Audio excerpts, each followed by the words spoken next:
Health Committee Chairman Senator Dennis Rodriguez Jr. has some reservations about a bill submitted by the governor that proposes a complete overhaul of the GUAM Memorial Hospital to the tune of $155 million in taxpayer money. He believes there are other options out there the government should explore first before resorting to tax hikes.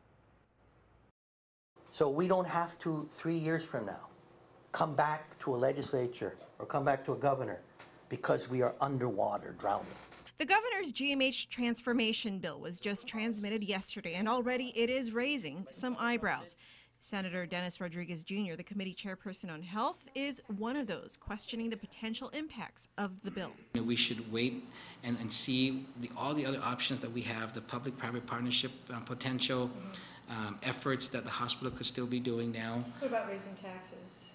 No, I mean, I think, if it's to have discussions, we could have discussions on it.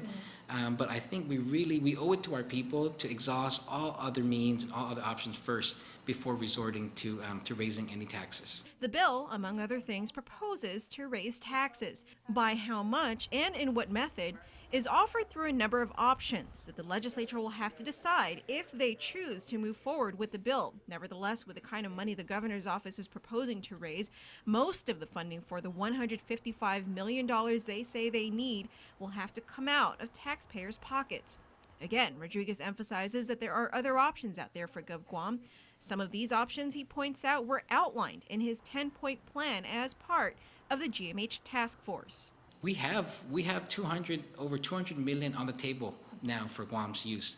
The only problem is we have to come up with 45% of that.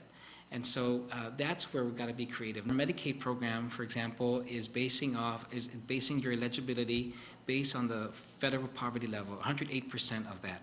And so what we're looking at doing is expanding that to increasing that 108% to perhaps 138%. And that's where you're going to see a large number of our working families who can't qualify for Medicaid. And we're looking at this will impact, at least for that one component, about 15,000 to 16,000 lives. In terms of health care coverage, Senator Rodriguez says there are similarities between his proposal and the governor's proposal. Both provide some sort of subsidy for employers, like small business owners, to be able to provide health care coverage to their employees.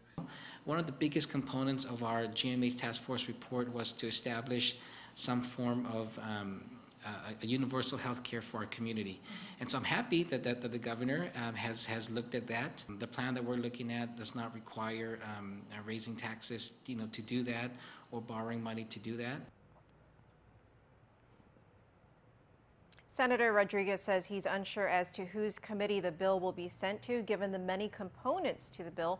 Rodriguez says it will be up to the Committee on Rules, chaired by Senator Rory Respicio, to decide which committee will handle the governor's proposal. You can read the governor's bill on our website at pacificnewscenter.com.